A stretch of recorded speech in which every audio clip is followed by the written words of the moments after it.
Everybody, this is Sam, and I'm going to be showing you how to prep these center bases and these triangle bases to become corners and triangles. So it's very simple. What you're going to do is there's a screw. I'm using a die-in screwdriver, but pretty much any screwdriver that can fit here will work. We're just going to take this top part off. So it's very easy to unscrew like this. So that's that, and then you can just pull this off. Now there may be lube here. In this case I actually have a lot. I'm very surprised. Normally it's a lot more lubey, but this part is actually not needed. It's just this part we need. This will be the base, and in here there are ball bearings, as you can see, so you can choose to remove these. I'm going to choose to keep them, but in case you want to remove them, I'll give you a quick show. So what you're going to do is you're going to get a blade or something that can fit through these very slim notches. So I'll use this blade for demonstration purposes. I'm just going to go ahead and put it underneath and then just pry it off, and it comes off super easily.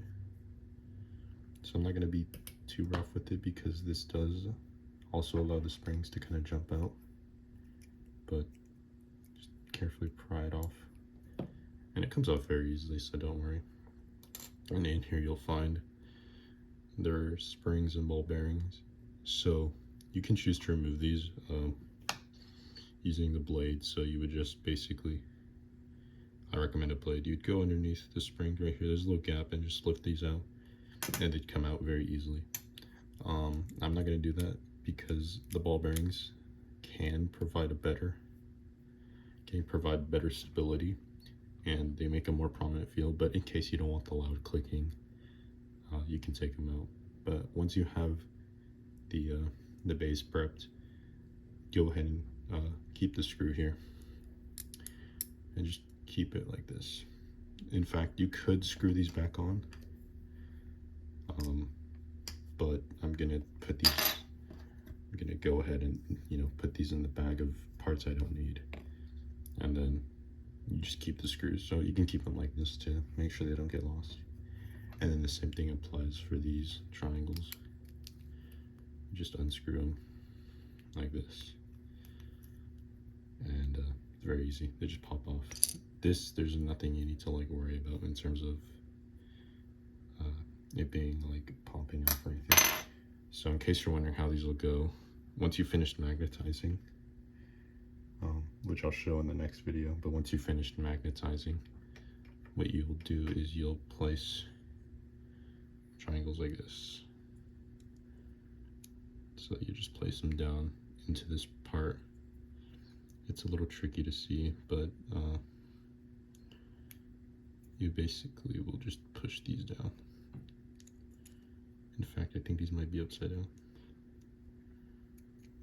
Actually, it's a little tricky, but what you're going to be doing is you're going to be pushing these down. So I'm going to let that screw fall, but what you're going to do is you're going to just put these down. I'm going to put these here together.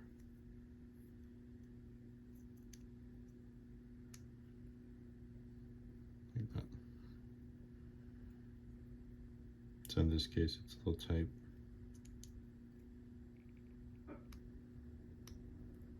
But there you go. You'll push these down and they'll be nice and flush. So I'll push these down a little bit. They really fit, and then you'll screw these together. So I already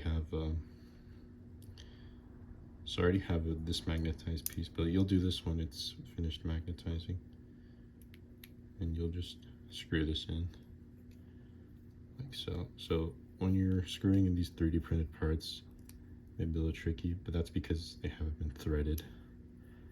But there we go. Don't screw too hard. So as soon as you can't do it anymore, keep it like that. There you go. So it should look like that. And I guess I'll demonstrate this one too. So you would go ahead and grab one of your already magnetized pieces. So I'll just go ahead and do that like that. So grab one of these, and you'd actually place it like this. And then you'd also grab the top half. So when you're doing these with the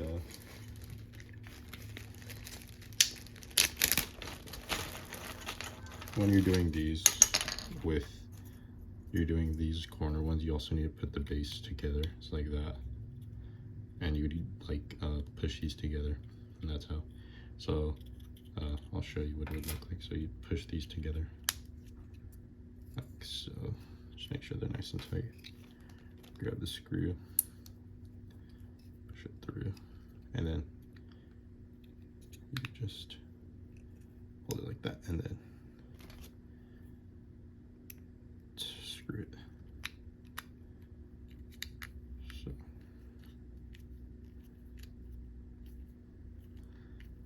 as soon as like you can't, this might have a little wobble, in which case just keep it going until like,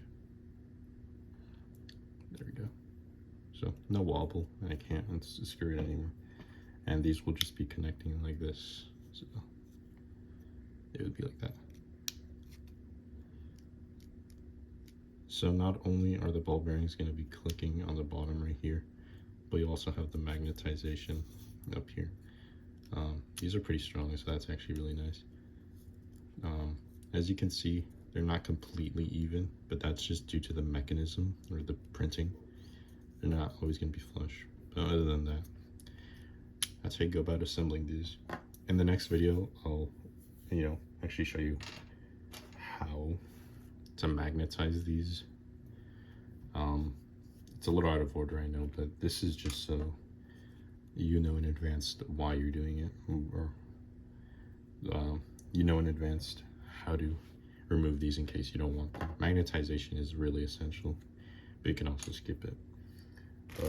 So with that being said, I'll see you in the next video.